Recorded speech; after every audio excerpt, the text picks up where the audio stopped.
So March 21st is honored as National Single Parents Day. And this day is a day to honor all single parents for all that they do. It's a moment that displays gratitude and appreciation for all the single parents who are holding it down. Okay. Shout out to my single parents. All right. Who's holding it down with them day-to-day obligations. Like, let's just keep it 100, right? I mean, we're working to provide for the home. We're ensuring that our children are succeeding academically. We are being their number one fan on the sidelines of their activities. I'm one of them loud parents, unapologetically, being the chauffeur, taking them to and from all their functions and engagements, where all my Ubers and Lyft drivers for their parents, for their kids, attending parent-teacher conferences to maintain a parent-teacher relationship, making sure the doctor visits are up to date, all while being the doctor for them while they're sick, financially providing for the expected and unexpected expenses, as well as balancing the ability to be emotionally present. We're talking about paying the bills, planning the meals, signing the permission slips, checking the homework, all while making sure the heat, light, and water stays on. Okay. Like for real, that list is like endless. And when it comes to being a single parent, it can be one of the most self-sacrificial jobs to have, in my humble opinion. And when it comes to the conversations around single parenting, there's a lot of talk that I believe holds a stigma that creates shame, negative stereotypes, as well as judgment that causes many to be labeled in a way that creates survival in their heads as well as their hearts, specifically single mothers. Okay. And I'm not disregarding the men who are actively present and who are single fathers. I'm not disregarding that at all. But what I'm basing this on is a statistical approach right now, where out of 11 million single parent families with children under the age of 18, 80% of them are led by single mothers. And this can hold much misconceptions around single mothers, whether that be defining your family dynamic as broken. How many times have y'all heard that? That you have less time for your children and that you're unable to give them the same love and attention as a two-parent home. Your children will end up failing academically, socially, as well as relationally because of the lack of discipline and self-care. And care.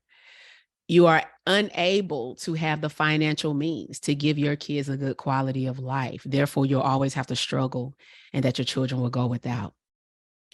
You'll have to settle for a relationship because you should just be grateful that somebody want to be with you at this present moment, okay?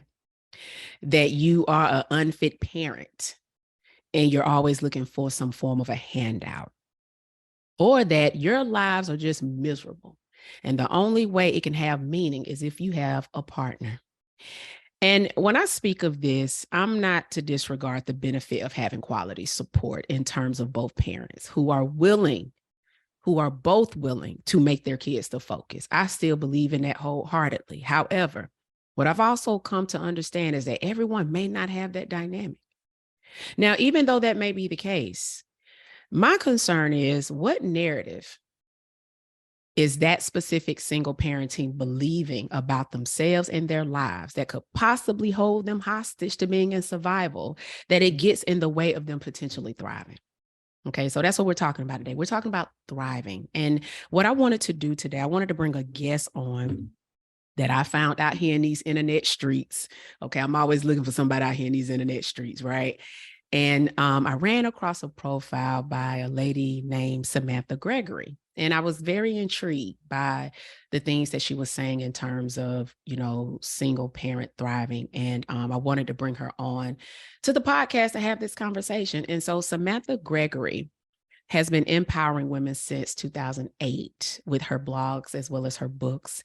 She's a coach that helps Black women go from burnout to bliss, as well as the founder of richsinglemama.com. That is the first online magazine featuring personal finance, parenting, and personal development for single moms. She's been featured in the Washington Post, the New York Times, as well as Essence magazine. She's the author, I believe, of 4 books and has 11 other ebooks, and has collaborated on 3 book projects. And she loves to travel, graphic design, and creating new memories with family and friends. So Samantha out here living her best life, okay? And so without further ado, Samantha, I'm sorry. I appreciate you here. Thank you so much for being here. Thank you. I appreciate that a lot. You are very welcome. And thank you so much for having me, Tanya. I'm just so thrilled to be a part of this conversation because it's such a vital conversation to empower single moms, specifically single parents, yes, but single moms specifically, like you said, because there's so much stacked against us. And so we want to, having this conversation is so important to shift the narrative, change the story, and come out on top of this entire situation. Absolutely. I am for it. That's what I'm talking about, and I want to start off because I want to know a little bit about Samantha. Like, what's your thriving story? What empowered you to help single moms thrive? Like, give us a little background about you.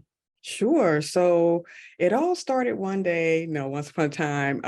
I was living my life, or thought I was living my life, but later on I found out I wasn't. I was looking for a place of love and belonging. And so I ended up in a relationship where I was settling for less than loving behavior, being just the person who was feeling a need for someone else, not really having that love, attention, and affection that I desired, but because I was so willing to give of myself in order to get what I thought I needed, I allowed myself to be in a situation where I got pregnant, didn't get married to the father of my children, and from there, I just went down this spiral of self-destruction, self-sabotage, and all the things that you find yourself in, or places you find yourself in, because you, on top of being a single parent, you have to deal with all of your emotions, you have to deal with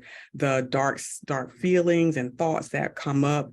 And until I got to the point where I was like, you know what, I can't, this is not working for me, because the negative thought patterns create more negative thought patterns and more negative situations that happen in your life until it's like you're never winning. And I'm like, I need to win. I'm a winner, And then I had to begin to shift my mindset and move from the place of victimhood, of being down and out and being depressed, and finally moving to this place of I have control over my life and my decisions. I can do whatever I want to do in my life, with or without children, and I get to create the life that I want and that I love. And that doesn't mean that I once I just made the decision, it shifted immediately. No, it took time. It took years for me to move into this new way of thinking, because when you grow up in a home environment where you're not empowered to care for yourself, love yourself, see yourself as someone who is worthy and deserving of goodness in life, you perpetuate these patterns, and it takes a whole different you have to clean the slate basically of those behaviors. And so that's what I did. I went through this whole personal development journey with my kids in tow, so that I could create a better life and create better habits and way of living for them. So that's it in a nutshell, because, and then I started talking about it with other single moms. I saw specifically finances was a place where single moms were languishing. They were struggling. And I was struggling as well, because I lost my job. I moved to a new city after I got divorced, because I married someone else and I got divorced. And then I was like, regardless of me being unemployed, I always end up with money. I always make money. I have the money I need to get my children what they need and what they want. So I need to start helping other single moms shift their focus from child support to I can do it. I can do it without this help that I think is going to give me, this child support is going to give me. Because at the end of the day, child support is really not going to do much for you unless you a baller's ex-girlfriend or ex-wife, or you have this executive who you just divorced and they have this enormous alimony for you. So that was not my situation and not most single mom situation. And so I said, let me start this blog so that I can empower single moms financially. And that was the first step. And then it started moving into parenting and it started moving into personal development because that was the path that I was on. And I wanted to share that with them, therichsinglemama.com. Oh, I love that. I love that. And so how many kids do you have? I have two kids. They're Okay. actually they're young adults now. So I feel like I've been through every phase of the journey of single motherhood. But I still love talking to single moms who are coming through the ranks, as it were, so that they can be encouraged and see that there is hope at the end of this tunnel. Yeah, that's really good. I know you mentioned that you weren't with you and your kid's father, you all weren't married, but you were married and then you got divorced. And Yes. then so this was about really being intentional on how you really wanted to live going forward. And it was something that you said just briefly, and you was like, you brought your kids with you, Yeah. like in terms of what that thriving piece, right? And I think that's so important because I believe sometimes people believe that because I have kids, I can't do X, Y, and Z. I'm unable to do, but you didn't do that. You was like, nah, y'all coming. Come on, Absolutely. we gonna be in this together.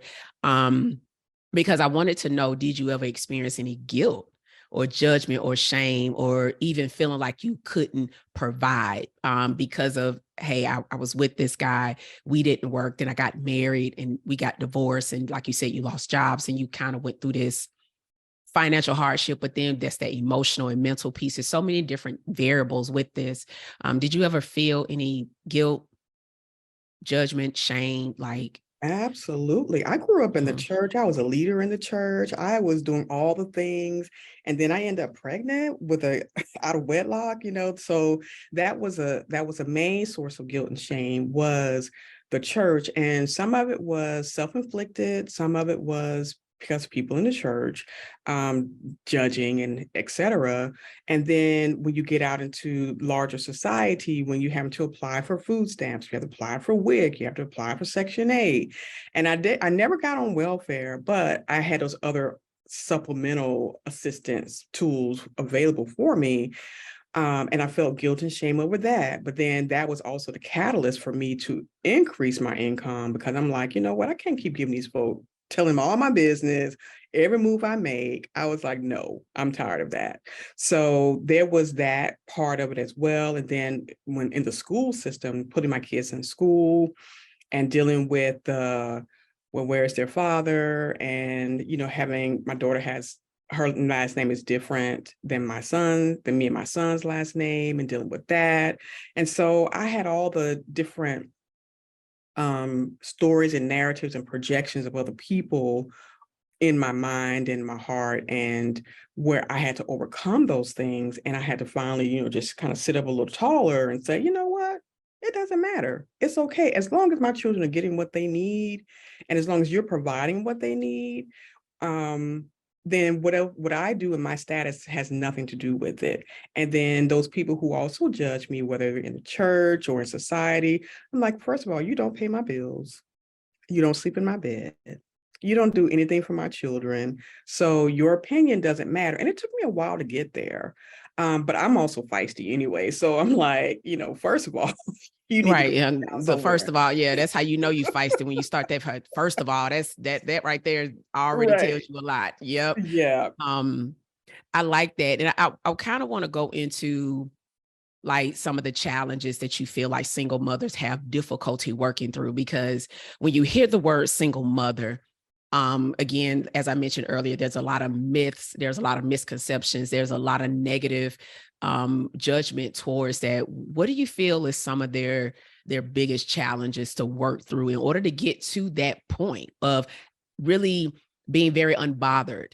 I call it the unbothered energy, where you Yeah. just could care less about what people think, their perceptions of you.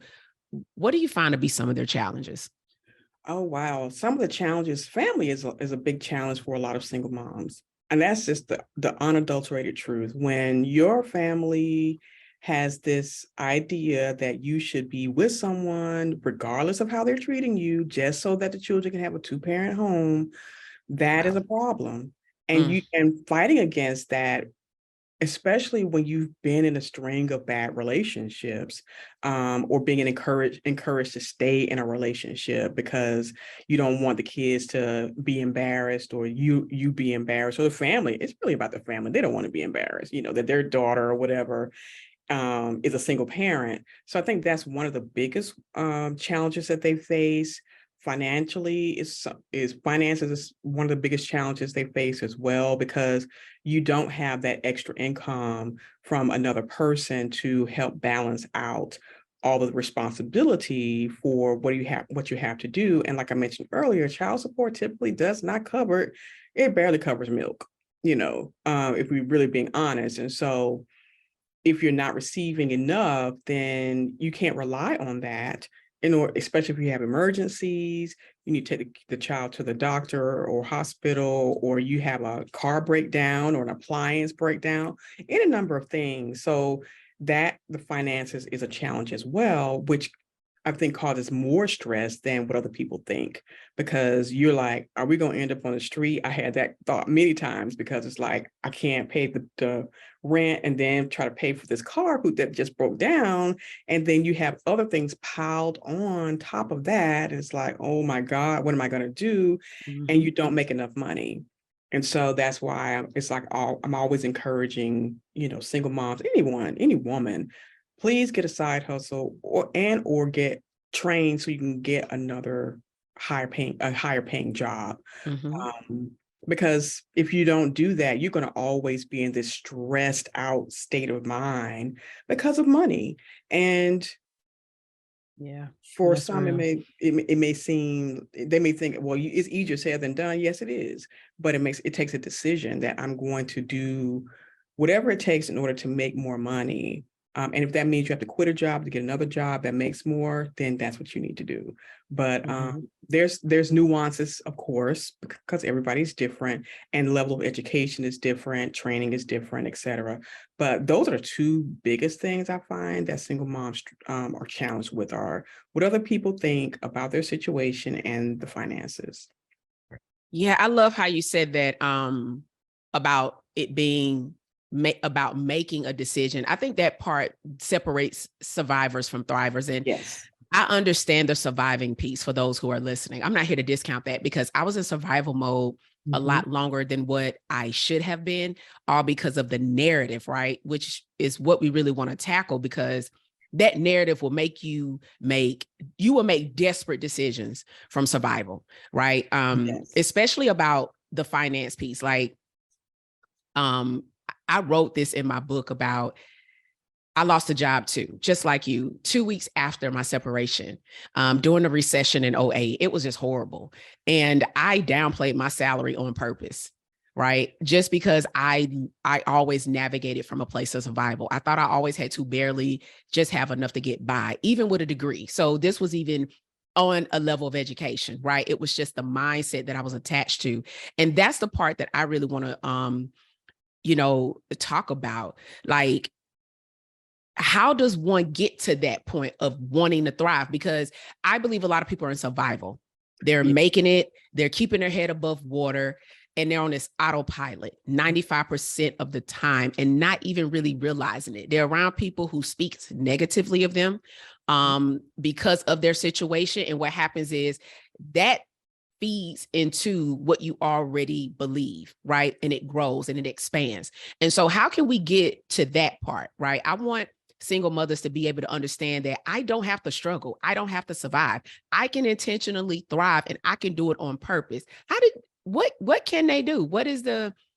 It's not even a secret. What is the number one thing?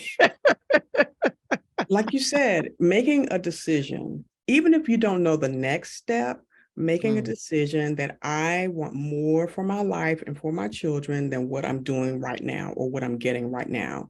If you don't make a decision, because it's easy to just stay in the status quo. It's mhm. easy to stay in the comfort zone, even though it's uncomfortable, even though you got this barbed wire blanket wrapped around you that's holding you in this situation. If you don't make a decision, your situation will never change. That is the main thing I tell people. And then once you made that decision, visualize a life that you really want. And even though, again, you don't know how it's going to happen, you don't know how you're going to get there yet, you don't know the next step to take. But if you can make that decision, then start to visualize and see how you want your life to be, that those are the first steps to thriving. And then you have to like stump your ears from all the negative voices, negative conversations, negative thoughts that you're having, because I think the biggest enemy is you. It's your own thoughts, your own mindset, it's the story you keep telling yourself, because all it is, we're telling ourselves these stories, and we're identifying with these stories. And so your self-identity is skewed, and you believe that this is the only thing, the only place, the only thing that I deserve to have, and I can't do anything more or better. And when it's continuously perpetuated and co-signed on by the negative people around you, the negative narratives in media, whether it's social media or mass media, then you will not get away from that narrative, and you'll continue to spin it. It keeps spinning in your head. But making a decision, visualizing what you want, and then closing your ears to the negative stories that you have heard, embodied, believed, etc. Those are some of the key steps in order to move into this space of thriving.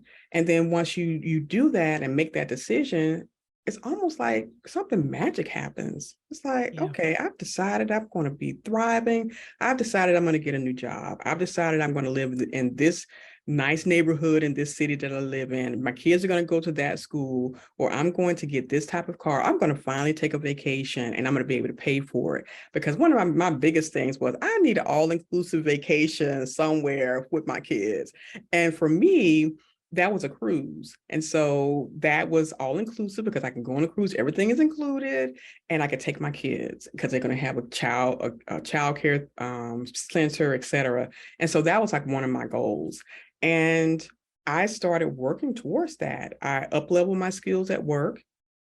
I took advantage of opportunities that came at work. And yes, I worked in corporate.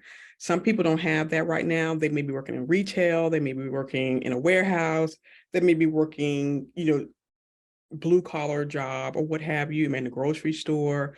But that doesn't mean that you cannot up-level your skills, that you can't take advantage of the free training. I mean, YouTube University has gotten everything you want to know, but you have to be motivated to do that. And that's why that decision that you make, the visualizing, all that comes into play. And then stop listening to the negative voices.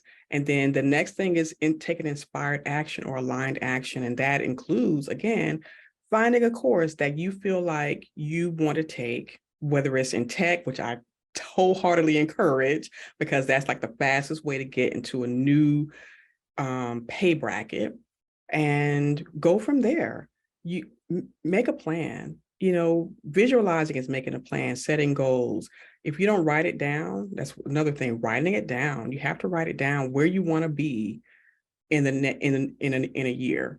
Because if you don't write it down, it's going to be in your head. It's going to be a fantasy. It's going to be a dream. It's not going to be a goal. So those are some of the main things that I talk to women about thriving. And then get some new friends, please. Can you get some new friends and some new habits? Stop looking at reality TV. Stop listen to all these negative podcasts. Stop listening to all the negativity that's so readily available. And it's so readily available. Read a book. Read a book about a person that you want to eventually become, who inspires you, whether it's Michelle Obama or Viola Davis or any number of women who have written books and have told their story of surviving to thriving, and emulate them. Find podcasts like Purposely Thriving Podcast, and find websites like Rich Single Mama. It's so many good things out there now, but you have to be decisive and you purposeful like your show and book are. Because if you're not, you're gonna stay in this, you're gonna be in the same place this time next year because you haven't done anything different. And it's all in your power to do. And I think that's where a lot of people think somebody has to give it to them, somebody has to take them by the hand, somebody's got to open up their brain and put all the information in there. No, you have to go get it. That is because it's yours to have. And moving into this mindset of deserving and worthiness is so important. It takes time. You have it's a practice, it's a muscle you have to literally practice and use every single day. But with that vision in mind, you can get there. Oh, I love that. I love that. That was so many great gems. I know that earlier, I kind of want to go back a little bit when you was talking about your story of exiting out of these relationships, right? And one of the biggest focus that we do is I'm gonna put all my energy on my kids. You know, I'm gonna make them my whole entire life, my whole focus. I'm just gonna live only for them. And I get it, but you know, we're talking about thriving, right? And I think there's a shift that we need to also take place. And, you know, I would love to know your thoughts because I believe that, you know, I'm sure that there was a lot of emotional residue that you needed to work through, right? The mental residue, you know, things that wasn't necessarily about your kids. It was about Samantha, right? And that healing that helps get to this thriving. So you can be a thriving single mother, right? Like, how important was that for you? And how important is that for the single mom? It was super important because I had a lot of mind trash, as they call it, Mm, where you again have these narratives that you grew up with even before the kids came. There were certain things that you had going on inside of yourself, and you were using a relationship as a band-aid to help you escape from the thoughts and feelings that you had because you thought that person was going to be the end all be all to solving the problem that you had, your feeling of sadness, your feeling of depression, your feeling of loneliness, your feelings of just wanting to belong somewhere. And you have to deal with that when you are moving to the space of thriving. And I found that was part of my personal development journey to take a long, hard look at what it was I was doing. Because if you can't be realistic and honest with yourself in this space, along this journey, then you're going to continue to fall back into old patterns, and you're going to find another guy who you think is going to fix a problem and who's going to help you do, raise your kids or have the money that you need in order to get what you want. Because that was literally my mindset. I was overwhelmed with parenting, single parenting. I was mm, overwhelmed because I felt like if I didn't have, first of all, if I didn't have a spouse or a spouse, then I was just doomed to hell. That was just the whole religious narrative that I was dealing with. And then needing help because my son was special needs. He's on the autism spectrum. And so that was doubly hard, trying to deal with doctors, providers, school, everything that goes along with dealing with having a child who's autistic. And then my daughter was gifted. And so she's on a whole other end of the spectrum. So it's like right. making sure she was stimulated enough, make sure she was, getting what she needed as well. And I failed miserably. When I say I failed miserably because I was well, I would say I was putting my need for relief from the overwhelm, relief from the responsibility of being their parent, relief from all of the extra things, not just basic childcare, but caring for special needs and a Right. gifted child. So I was looking for help in all the wrong places, believing what men told me about what they were going to do for me and for us, blah blah blah, and all they wanted was a free ride. It was crazy. It was so crazy and toxic.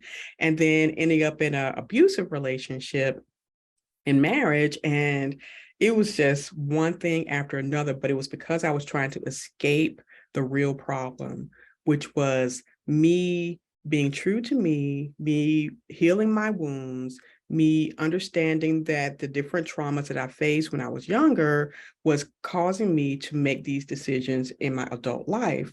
And so with that, it was just taking a long, hard look in the mirror and saying, you are the root of the issue. But it's not that it doesn't mean that is a death sentence. It simply Right. means that's a mirror, that's a revelation, that's a seed that's planted that can grow and flourish because I can nurture myself. I can get help and therapy. I can, journal. I can do the things that I need to do in order to really be honest and truthful with myself and begin to heal those wounds. And I also had to let go of other things like my belief system. I literally had to do an overhaul on my belief system, and I had to start believing new things about myself as a Black woman, myself as a mother, myself as a person in a relationship, and really embrace this new me so that I could thrive and I could make better decisions about what I needed to do for me and my family, my children. So that was that was the hardest thing for me to do, but it was the best thing I could have ever done. Mm, that's good. That's good. And going into prioritizing yourself, how did that impact how you mothered? You know what I mean? Like, I'm sure that had to change to some degree, right? What was some of the things that changed the way you showed up in motherhood? That's a great question. So one of the things that I had to do was learn self-control, Mm, and not letting my thoughts and feelings run away with me or get ahead of me, mm, because that was what was getting me in trouble. And so with my kids, I had to start teaching them self-control, because with an autistic child, they can be all over the place. They have behavioral issues, they have other issues that they're dealing with. Unfortunately, my son is on the higher end of the spectrum, so he can take care of himself, etc. But one of the things I had to teach him was, son, I can't stop you from being angry and upset. You have to do that. I can show you the best way to do it. I can teach you how to do it. But at the end of the day, you're still in control of what you do, who you are. But what you're not going to do is tear up my house. You're not going to hurt yourself. Those are the only two rules I had for him. I said, and I would just say, I learned how to take time for myself, go to my room, get some quiet time for 5 minutes when I was feeling unhinged. So I taught him, go to your room, sit with it, think about what you want to do, what you want to say, and then come back and we could talk about it. But we're not tearing up, we're not putting holes in the walls, we're not hurting, we're not fighting people, we're not doing any of that. So that was a way to teach him self-control. And the same thing with my daughter. She didn't have like behavioral issues like that, but she still was witnessing all these things. So that was like one of the main things I had to do to help myself, learning self-care, taking a break because mhm, I needed it. mm, Allowing family and friends to help me by taking my kids for the summer. I was fortunate to have that. A lot of people don't have that. But if it wasn't outside of the summertime, maybe a couple of weeks, I had them 24/7. So I had to find a way to take a break. And then we also would I'd take them on activities, free things to do, go to the park, go to the circus. And fortunately, because by that time I had the blog, and so I got a chance to get free tickets to a lot of things. So that was really, really, that's really a good. blessing. Yeah. And had trips along with that as well. So but if I hadn't shifted my thoughts and began to help other people, I wouldn't have had all those opportunities. And I think that's Mhm, another thing that we fail to do, or we don't realize that we can do, is when we are able to give to another single mom, support her because you understand what she's going through, whether it's play dates, whether it's, taking them, her kids and vice versa, she takes your kids, because I had a community like that. That also was a big help. We were struggling through it together. So I Right. think we were able to get on our feet and able to encourage one another and really be a source of inspiration for one another. So that was, and then I tithe into other people's lives. I Mm. found that the church wasn't always there to help. And so when I got into a place where I could help, I helped, whether it's giving baby clothes and, all the stuff that I had, cribs and car seats and stuff, to another single mom that needed it, or where if I was able to give some money, I did that. All that took me outside of myself and my problems and issues, so I can help someone else, as little as it was at the time. But now I'm able to give a lot more. And I also gave my time by writing articles and doing videos and encouraging single moms who were a few steps behind me on their journey. Mm. I love that. That's really good. I love all of it. It's like, wow, I mean, it's so amazing that um I love how you said you leaned into support, the support that you had. The myth around I have to do it all. I have to be both parents. I'm not gonna lie, I feel some type of way about it. Oh yeah. And I'm not saying that I don't get it. I just think it's a narrative that holds us back more than it does moving us forward.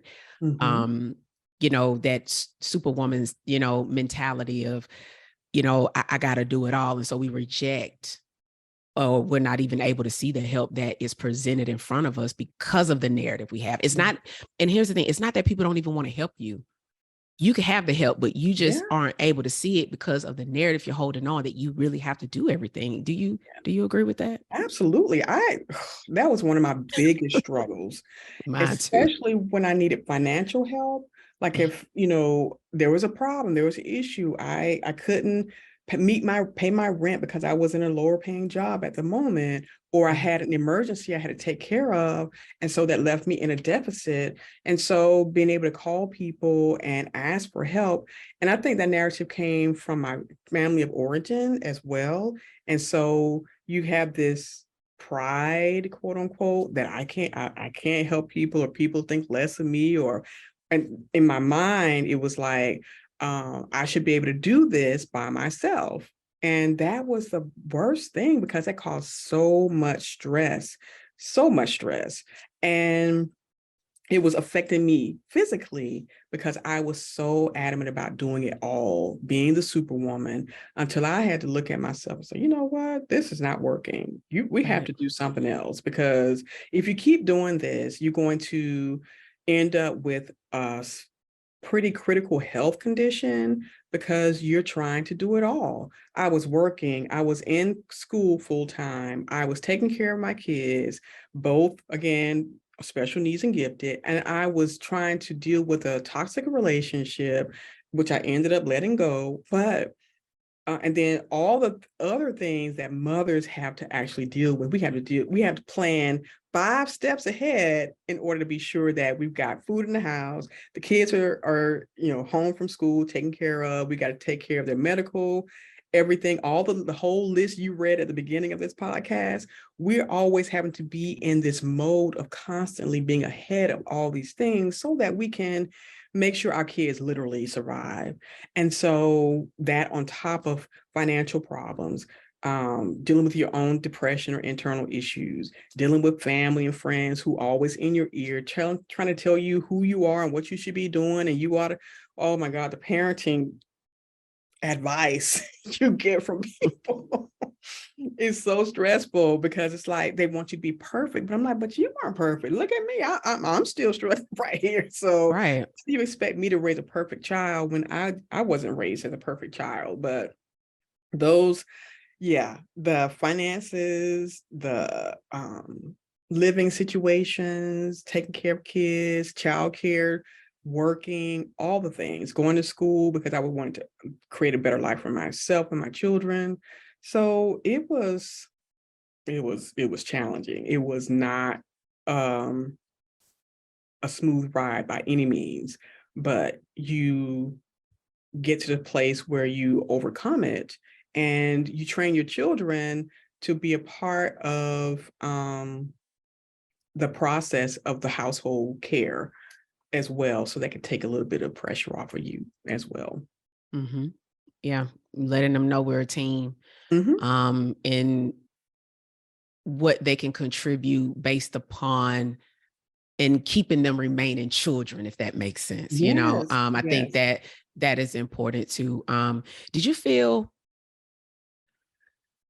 or even do you feel that um, a lot of single mothers feel the need to be both parents, and yes. how important it is to detach yourself from that? Because um, I'm gonna let you go ahead. Yeah, No, but yeah, yeah. Because yeah. every year when I see people telling single moms Happy Father's Day, that makes me cringe.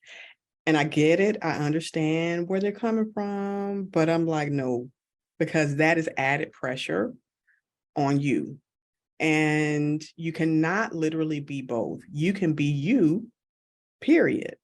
Um, and so that was one of the biggest worries I had, especially with my son, was how am I going to teach him how to be a man?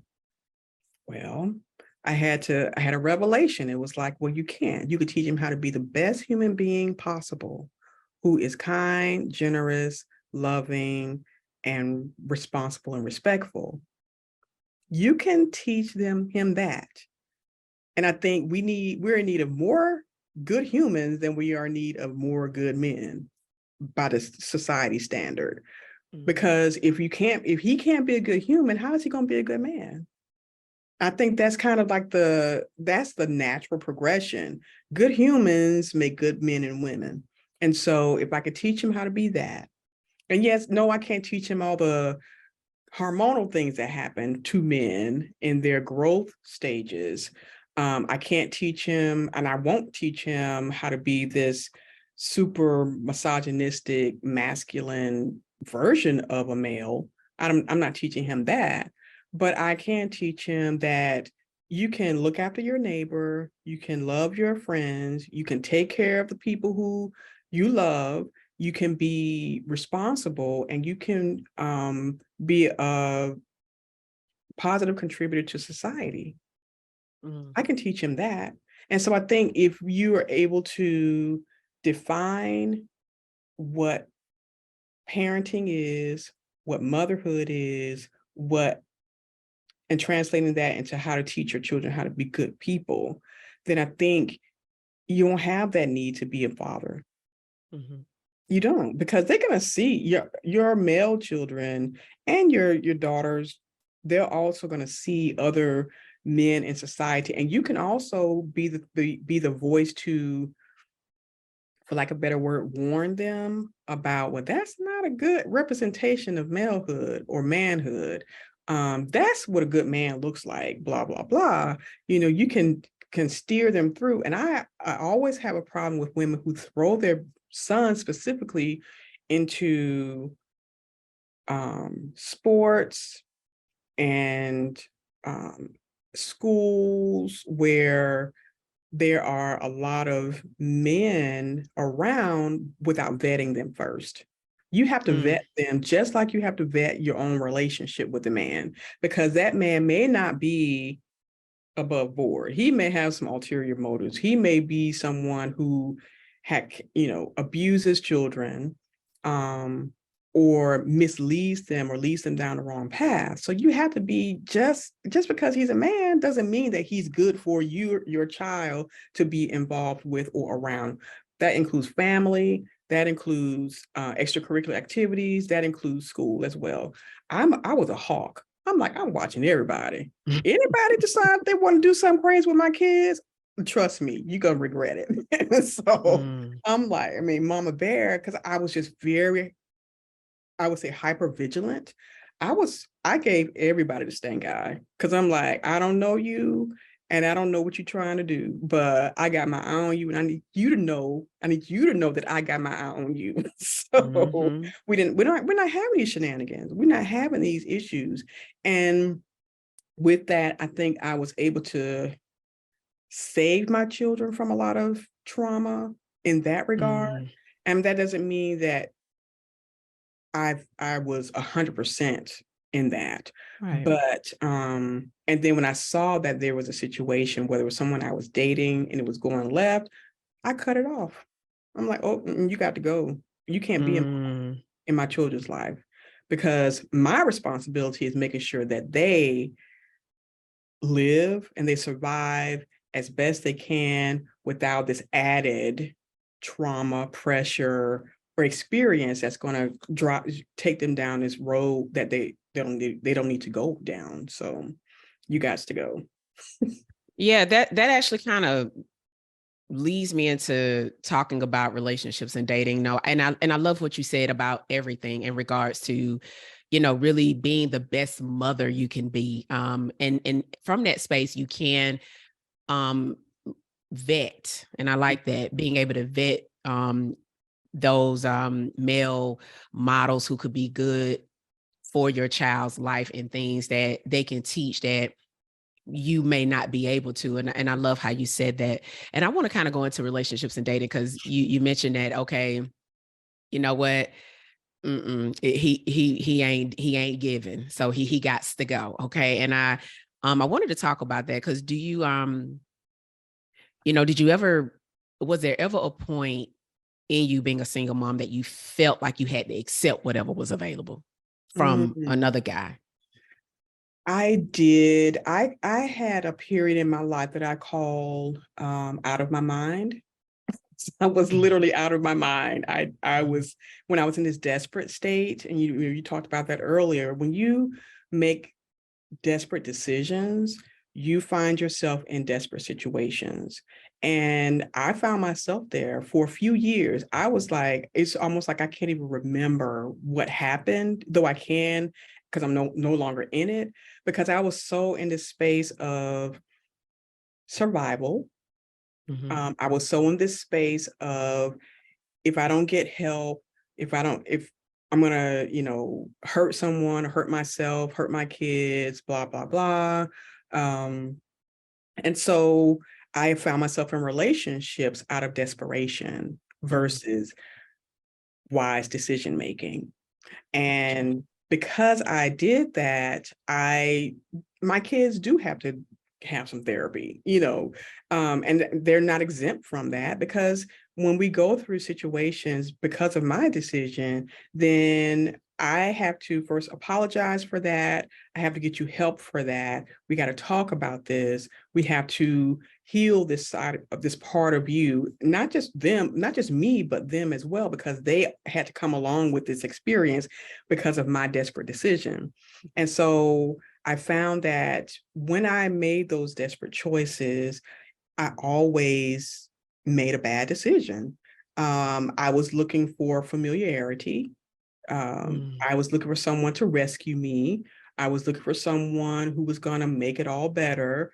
But when you look outside of yourself for that type of help and support, you inevitably are going to run into a person who knows how to um, get the information from you so they can use it against you and wreak havoc and chaos in your life.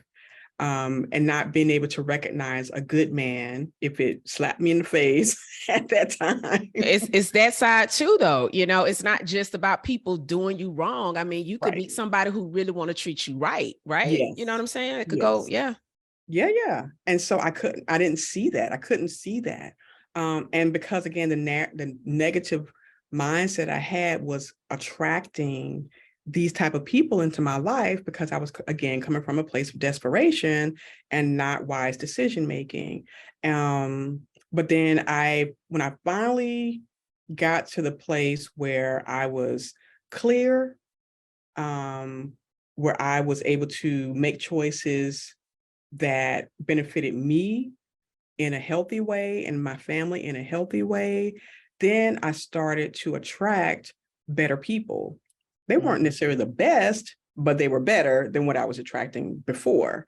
And so it's been a evolution of change that's happened in my life. And so now, the last person I dated, he was okay. He was cool, but there were some things that I knew I needed and wanted for myself in my life because my children were getting older. They were going to be leaving the house. I had plans for my life, Mm-hmm. and that includes travel. That includes a business, elevating my business. That included me just living my best life. And I just couldn't be with someone who couldn't see that, who didn't have goals and dreams, aspirations. Person could be a nice guy, but I got things I'm trying to do. And if you can't come along with me because you're on a similar path, it's not a good fit. And so that's where I look at relationships now, or potential relationships now. Is it a good fit? Are we compatible? Do we have similar ideals, values, aspirations? Because if I went on a date maybe a couple months ago, the guy was a homebody. And I don't have anything against that, but I like traveling. And I'm like, I need to go. I want to go, and I want to do things. But if that person doesn't, then it's going to be conflict in a relationship because are you always trying to go somewhere? Why you can't sit down somewhere? So I'm like, I really don't have time for that.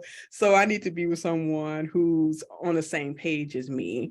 But I also, and that's comes from me accepting people at face value and Mm. knowing myself well enough to to know what I want, and Mm-hmm. being honest enough with myself when I'm evaluating a potential partner to see whether or not he fits into my life and I fit into Mm-hmm. his life. And if that person cannot make me love and adore being in a relationship as much as I love and adore being single, then I can't be with that person. Ooh, that was a mouthful. That's a whole different conversation right there. You Older. said something that a lot of people, I don't know if they got like, and I think that's so powerful because you're doing it from a place of wholeness, Mhm. right? Whereas before maybe the wounded parts of you was choosing. And Yes. I think people always want this story of, I met this man and I've just rode into the sunset. But I think you said some things that people don't understand, and in this process is vetting as you are doing, and you're meeting them at face value as opposed Yes. to the fantasy of what you think the value that they can hold. Right? Mhm. Those are like totally two different things. And I love that you're like, listen, if this person can't basically almost as if like I love being single so much and I love who I am so much that Mhm. it really has to be so worthy of me wanting to build Yeah. with someone else. And I absolutely love that. I have a question for you about single parenting, because I know we've been talking about single moms specifically. Do you feel like dads who are single parents get looked differently than women who are single mothers? I think they do. You do? There is a completely different narrative around single fatherhood. Mm-hmm. Um, they tend to, single moms, it's like you're out here on this island by yourself and you just better figure it out. Single dads often will get we're all a community, let's help him out, you know, and so, because that child needs, this or that, and they see the child's needs because mothers are automatically the caregiver. They're the one who nurture and support their children, and so mothers have it all automatically. That's the thought process, and so they don't really need the help. And so whereas single fathers, well, they don't know what they're doing. So we better go out there and help him, Mm-hmm. with meals, with, picking up the child from school, with taking care of the child if they're sick, with all the different things that just any human would need when it comes to care for a small human. So yeah, I think there is a different narrative when it comes to single fatherhood. Um, I can't even, unless that father is so prideful that he refuses any and all help. then I don't think that the quote unquote struggle is as pervasive for them. They tend to earn more because they're men. They tend to have more support because they're men. They tend to just just a little bit more empathy and sympathy in society as a whole, because they're men, and they tend to probably find a new relationship because they're men, whereas, and so the stigma on, oh, he's a single dad, I personally don't date single dads, especially if they have young children now at this stage in my life. If they have younger Okay. children, no, that's not for me. Oh, okay. So like if they had like, toddlers and, Yeah. it's, well, the thing is that, well, I can understand that because you're pretty much an empty nester. I mean, Right. you're in a different season of your life, and Right. that requires a different form of commitment with being someone with children of that age. Yeah, I wanted to know your thoughts. I've spoken with single dads before, and it's interesting with some of the challenges that they actually do have. But I do feel like there's a bias with women, and I have to humbly agree that I had that bias, and I had to deal with that because sometimes you're a mother, you should know attitude, and it can be we can be mean to each other at times, and we're not as compassionate. And I'm like, man, listen. The way life humbles you and you see things from a different perspective. And I was like, nah, you don't, that ain't how you lead. You help them, you give them grace. You're not the perfect parent yourself, right? That may not be your particular struggle, but you got them, you know what I'm saying? And so I was just curious on your view on that. And I know we're pressed up for time, and I wanted to ask this question because I know that there's a single mom who's listening right now, who is overwhelmed. Like you said, some things that I think is so important. You was like, I was overwhelmed, lack of self-prioritization.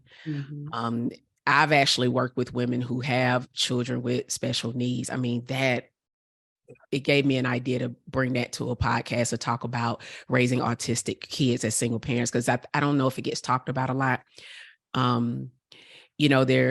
managing the day-to-day, they're doing all the things, but they're not embracing the journey of motherhood, right? Embrace, right? I think it's probably maybe tolerated. You love your kids. This has nothing to do with the fact that you don't love them. I know many people think when they have to make sure that they say that. Listen, this is a real thing. Motherhood can be exhausting at times, and it doesn't mean you don't love your children, right? I want to separate the two, but my question is, how do they embrace this so that they can unlock this potential to thrive? What can they do tangibly that can establish that peace and that fulfillment and that willing to not feel like they have to do it all? Because to me, that is very different from survival, right? And what can they do in this season of their lives?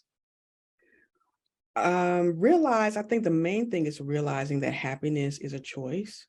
You can choose to be happy or choose to be miserable.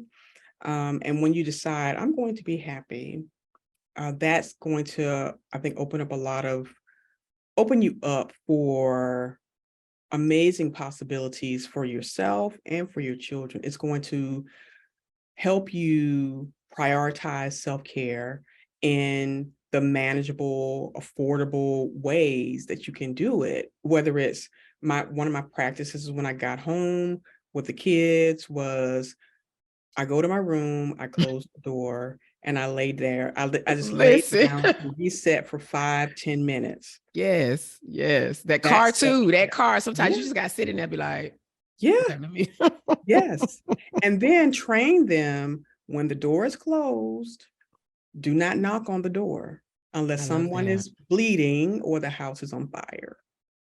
And I think when you set those boundaries, and I think this is a boundary process, because you have to set boundaries in order to be happy in your life. Because other people will sap you from all different directions. Your kids, the teachers, your employer, your ex, your parents, friends, community, all the things that people tell you you should do and juggle, in the air. You have to set boundaries. If you don't set boundaries, you will not be happy.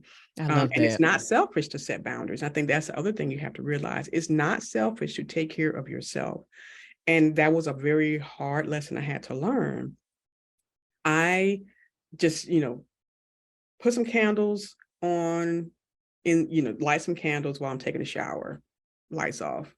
That's self-care, and put some music on. In that little 5 or 10 minute space of time that you take for yourself in the shower, that's self-care. You take yourself to a whole different place. And then you decide, okay, today the kids and I, we're going to go and have a picnic. You make some sandwiches, you make it fun. You go out and you put, blanket out and you just enjoy that time. Let them run wild, run wild or whatever, so that they can get their energy out, and that self-care as well. And so I think when you get to the space of finding the little things, because again, we're just waiting for someone to tell us every little thing that you got to do, when you got to be creative. Thriving in parenthood or single parenthood is about being creative with all the decisions that you make, the things that you desire and deserve for your life. You just have to get creative. Everything doesn't have to cost something. It can be free. It could be low cost. But when you move into this space of, I need to manage my stress. I need to calm my life. I need to thrive. I want to thrive because I need my kids to thrive as well, because they feel everything that you're feeling. And if they feel this anxiety and stress that you always, have rolling around in your life and your world and your home, then they're going to grow up anxious. They're going to grow up neurotic. They're going to grow up, with all the different statistics that people are saying that they're going to grow up with. It's only because of the stress that single moms are facing, and the anxiety and the inability to problem solve. And so this is really a problem solving situation. It's a happiness is a choice situation, and it's being creative as well. Mm. I love that. I love that. I love how you say creative, because it gives you the permission to choose and decide, right? Like you said earlier, making a decision, and looking at, what can I do? What do I have in this season? Because seasons change, right? Like Samantha, where you were in 2008 is not where you are in 2023. Your children are grown, embracing all these different chapters. So for people who have smaller children, yes, your life is going to be different than a woman who's a single mother of teenagers, right? But it's really saying, okay, what do I have? How can I be creative in this season with your time? Like that whole locking the door. Listen, Yes. Ladies, mothers, listen. Because the thing is that it's this need to believe that I'm supposed to fill a void. And what happens is you become boundaryless to everything. And I love my children. Listen, listen. Okay, is this on? Mic 1, 2. I love my children, right? They're 20 and 15 years old, but they're not my entire world. Right. And I say that respectfully, right? And here's the thing. And I say that because I think it's this, I used to feel guilty. I had to fill every void because their dad wasn't as present. And I was like, you got to let go of all this added pressure. And so I had to create boundaries, y'all, with these kids when they were younger. I said, listen, y'all not going to keep on trying to, no, this is what we going to do. Right. And you know what happened? It made them be responsible. And I think it also helps them learn how to navigate as young adults, right? Like you got to know that what you're doing is going to help them long term. Oh my God. I can say so much about that. Yes. Listen, because kids, listen, they have no boundaries. They have no boundaries. I mean, because they're kids. And if we think about it, when we were children, we didn't either. It was our parents who had to set those boundaries for us. And, I had to learn, like, man, I gotta pour into myself first. Like that right there, that time, I'll sit in the car and I just be like, let me just sit here for a minute Mhm. and just get it together. And ladies, I really do hope that you learned something from this so we can redefine being a single parent so that we can thrive. Yes. That part is so crucial. Listen, I'm passionate about this topic. Samantha, how can people find you out here in these internet streets? You can find me a few ways. If you're interested in the single mom content, I have Rich Single Mama, mama spelled MOMMA.com. On all social media is Rich Single Mama. If you are interested in my self-care content, it's Bliss Life Co. Bliss Life Co. BLYSS Life Co. And that is where you can do a self-care style quiz to find out what's your self-care style. Are you really taking care of yourself in a way that's meaningful for you and that transforms your life? And so those are like a couple of ways. And Samantha Gregory, if you look up Samantha Gregory on any social media, you'll find me. And I'm just so excited and thrilled that I was able to come on this podcast and share from my perspective and my experience, what single parenting has been, how I've moved from surviving to thriving. And it's just been a blessing to be able to share this with you, Tanya. Thank you so much for inviting me. Absolutely, absolutely. And I will put everything down in the show notes. I mean, you seem to have an energy of calmness and Mhm. peace and really like self-love. And that's something that I look for, in the single mom, right? Because I've seen another side and I know that side comes from hurt, right? I get it Yes. and I do understand it, but I feel like that's where you are. And that's where I believe a lot of us strive to be. And I'm grateful that you were able to come in and share some of those things for the audience. Any final words that you would like to say before we close out? Just simply find a space to find yourself. Mm, Because if you can't find yourself under all of the rubble of your trauma, your depression, your hurt, your single motherhood, you will not find that place of thriving.